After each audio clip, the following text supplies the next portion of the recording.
Me off my count. So it's Ash Wednesday, it's 8 o'clock, and it's time for the Pastor's Chat.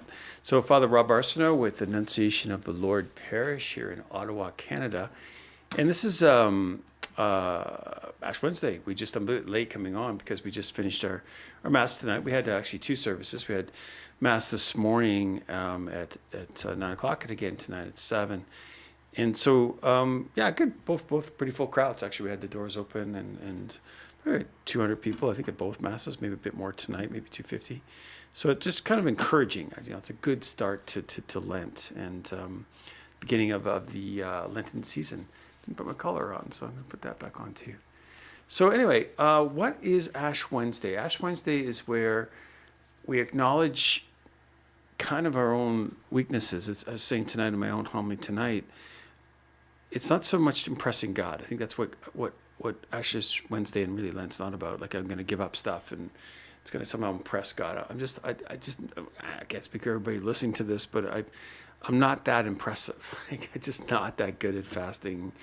I think I have a decent prayer life, but I'm no mystic. Like I don't think it's about trying to impress God with how strong I am or how dedicated or disciplined I am. It doesn't happen. And it's not about earning God's love. See, I just don't think that works either, because we already have it.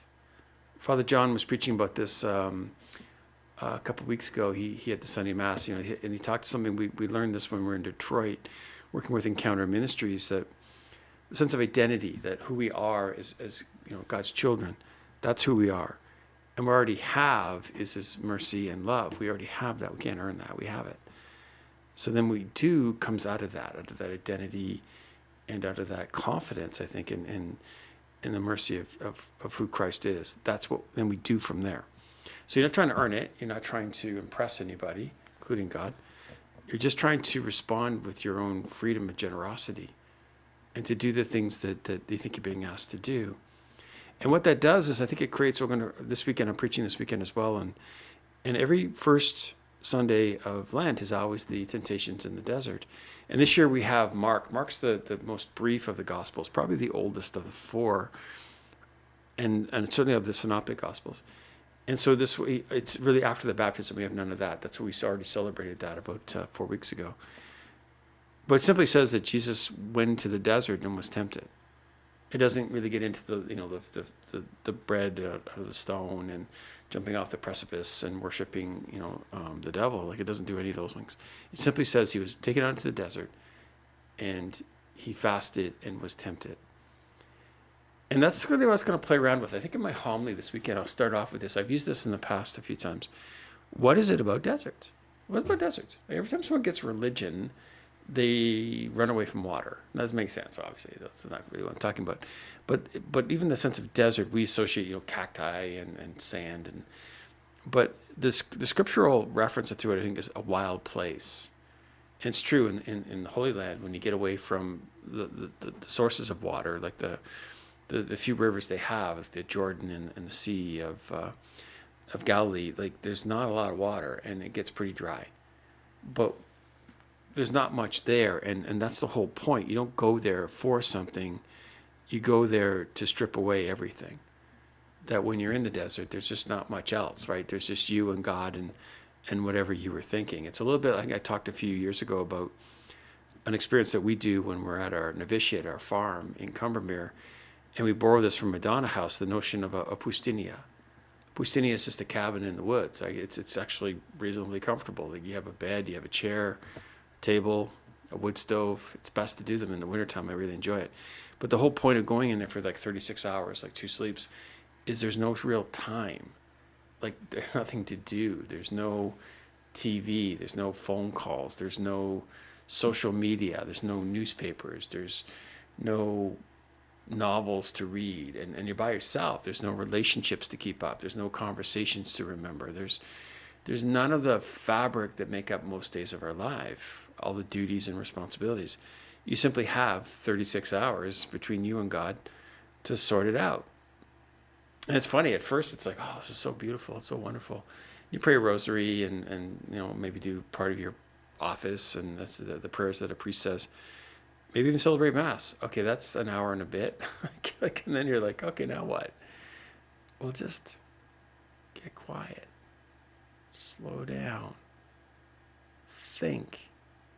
These are the basic cornerstone, the foundation of the spiritual life. And so this 40 days is for us. I think it's just a chance to do that. We're not all privileged to go to Pustinia. We can't just take off the month of March. That'd be pretty hard. It'd be nice, but it's not going to happen. So what can we do? What can we do? You can turn off the TV, get up a bit earlier, go for a walk in the evening. Just find a quiet part of your day. And everybody's going to be a little bit different. Maybe it's the commute. I've been listening to podcasts and novels in the car lately, and maybe just turn off the radio. Certainly the chatter. And if you can get a book, maybe a spiritual book, and listen to something that's a little bit more, a little more meat to it. Like I know that Hollow has a lot of, devotions and daily teachings, and just to be more intentional about that. That's how you got a daily commute. So I'm going to listen to a book on Second Vatican Council. I'm going to listen to maybe an encyclical. They're all online. You can get these things. I'm going to listen to Michael Schmidt and his Bible in a year. So maybe I missed the whole year part, but I'm just going to go and listen to a section for the next 40 days. Those are things we can do. I was joking at Mass that my thing is I generally try to give up something and do something at the same time. It's better if you can, go without and also do more of. And so I managed to combine that a little bit. I'm a little creative that way. So I just set my alarm for 5:30. Now, it's not crazy. Some people are early bird people and some people aren't. But it's usually kind of like a snooze time for me. I usually do wake up relatively early, maybe 6:30 certainly. But 5:30, I was asleep this morning. And the alarm goes off, and it's like that moment, like that heroic moment where you say, oh, man, nobody's around, nobody sees. What difference does it make? I'll just snooze here for a little while and think about life. But I didn't. I got up, came downstairs and got a coffee. And it's funny because one of the other priests, I think he did the same thing. So his light was on. He joined me fairly early in the chapel. But it was quiet. It's dark. You think, well, what do you do for an hour? Well, you don't have to do a whole lot of anything. I'm just present. And he's present to me. And somehow when I get that part of my day going, and it usually then frees me up because I'm done. By the time you start at 5:30, 6:37, you're pretty much, an hour and a half. I'm wrapping up my prayers, and I get a chance to go for a walk then. And that's my hope, is to get a full hour and a half of prayer and a good half-hour walk. So 2 hours of my morning will be spent with Christ. And I still haven't looked at my internet. I haven't checked emails. I'm not looking for any text messages. No, that's it. Lord gets the first hour and a half, and the river gets the second half. Second hour, or half hour at least. And if I can do that consistently, and I'm going to try for every day, without exception. What if it gets really cold? I'm going anyway.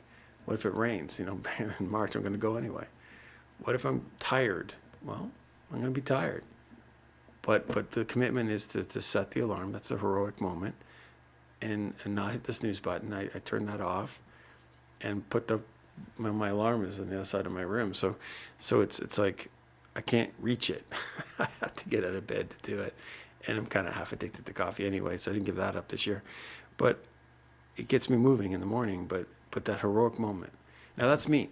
But remember what we defined as a saint is somebody who can do consistently what anyone can do occasionally. And so to do it one day is anybody can do that. To do it for the rest of this week, well, we'll see.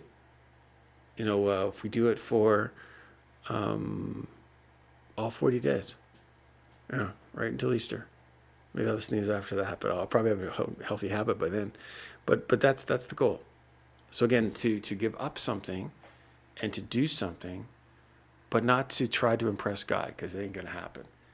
And not to earn his love, because you already have it. But to choose to use your freedom to do that, not so much for your own benefit, though it probably has some guy that's very generous, but for the benefit of maybe someone else. Maybe someone's conversion somehow gets tied into your willingness to suffer just a little bit, not a lot, just a little bit. What if I blow it and sleep in? Well, next day I'll set the alarm, get off with the alarm. Maybe I'll turn it up a little bit, or I'll try to, admonish myself to do it. And 39 out of 40 is pretty good still, right? Don't worry if you fail at this, or if you kind of mess up a little bit, or maybe someone invites you over for dinner and they serve food that you were planning not to eat. Well, charity would say you eat it, but then we do something else, right? Just keep going and trust. It was never about your efforts or your accomplishments or your achievements. It was about God's mercy and God's grace. And that's what these ashes, again, to finish it off, is to remind us, I am dust, and to dust I shall return. There's no other alternative. There's going to come a day when it's my last day. Am I ready? Have I done my prayers? Am I going to do this thing right? That's the question. All right, so my good people, we begin with Ash Wednesday. We begin, good beginning here, I think, in the parish. We get 2 full masses, and I know Father Kevin was in the schools today too, and we did some good work there. So that's all good stuff. So let's continue on the journey. It's day 1 of 40. So we continue to move towards springtime. We move towards the resurrection. We move towards better days when we're warmer and life is a little easier, but always in the company, in alignment with Christ and what he's doing in our lives. So as we begin this Lent, may the good Lord continue to watch over you. May he guide you and protect you and keep you always and eternally in his love. May God bless you and keep you now in the name of the Father and the Son and the Holy Spirit. Amen. Blessings on your Lent, and we'll see you next week. Take care.